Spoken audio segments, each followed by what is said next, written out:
Muito bem, nós agora vamos entrar em mais um momento juntos, uma aula hoje que eu vou trabalhar com paradigma qualitativo, um assunto e um tema, um elemento central de grande expressividade e significância para trabalhar com o texto, para a hermenêutica, para a interpretação de um determinado texto, livro, capítulo, de uma proposta, de uma articulação. Então, é um princípio interpretativo de grande expressividade, de grande significância para se trabalhar com a hermenêutica no aspecto geral, tá? O paradigma qualificativo, ele tem algumas subdivisões e alguns nortes e algumas direções que nos concede, que nós trabalharemos a partir aí até do slide que está já apresentado para vocês, tá? O primeiro ponto que nós temos que ver é a abordagem, o mundo pessoal dos sujeitos, ou seja, como que se aborda, como que se está desenvolvendo, como se está trabalhando esse mundo pessoal dos sujeitos que estão em evidência dentro do texto, dentro do livro e dentro até da proposta geral do autor, em toda a sua construção, em toda a sua teologia. E aí, por exemplo, eu posso até dar um exemplo aqui, Paulo, a teologia paulina, quais são a abordagem, qual é o mundo pessoal dos sujeitos que Paulo utiliza-se no seu corpus escrito, tá?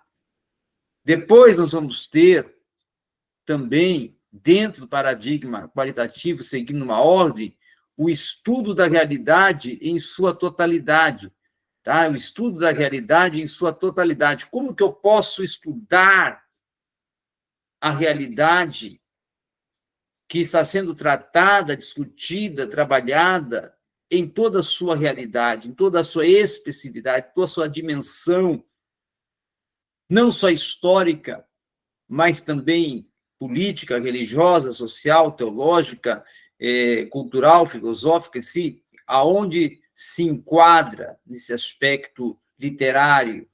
Tá? Aí depois o paradigma qualitativo que vai nos prover e vai nos mensurar e indicar como recuperar o contexto histórico, o que está o autor utilizando-se ou está propondo para a recuperação de um contexto histórico, como o contexto histórico pode ser recuperado a partir do que o autor está tratando. Tá? São questões a ser consideradas, pensadas e trabalhadas.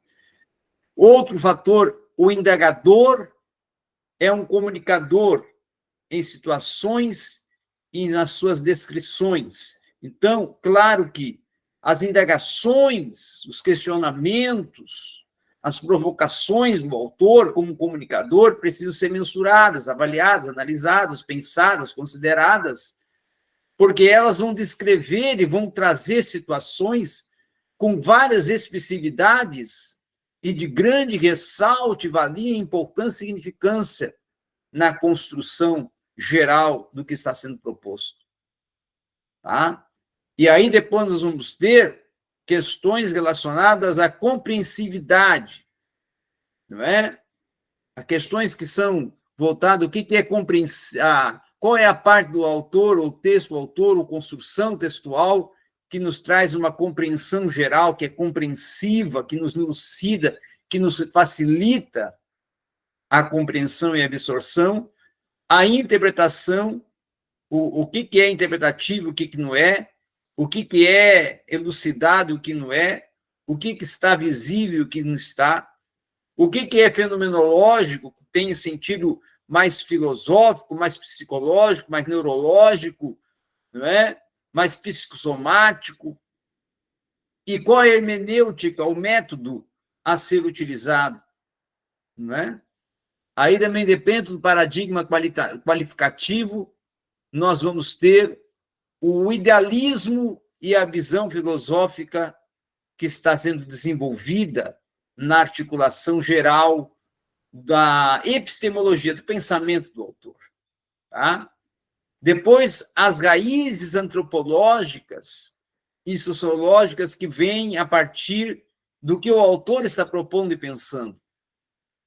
E, na sequência, o centro do conhecimento, que também é epistêmico, e está investigativo, e é investigativo, a partir do que o autor está informando, do que o autor está trazendo à tona, do que o autor está revelando.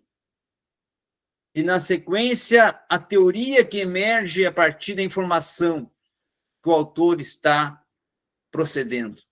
Qual a teoria, qual é a construção teórica que começa a ser mensurada, construída, trabalhada a partir do que o autor está propondo.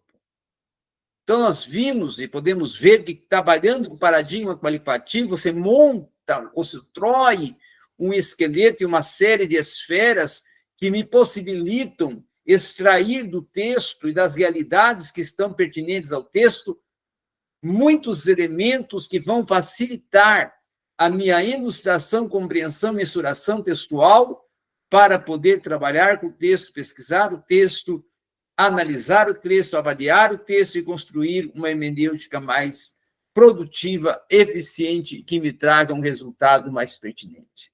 Ok? Essa foi minha dica hermenêutica de hoje e eu agradeço a oportunidade.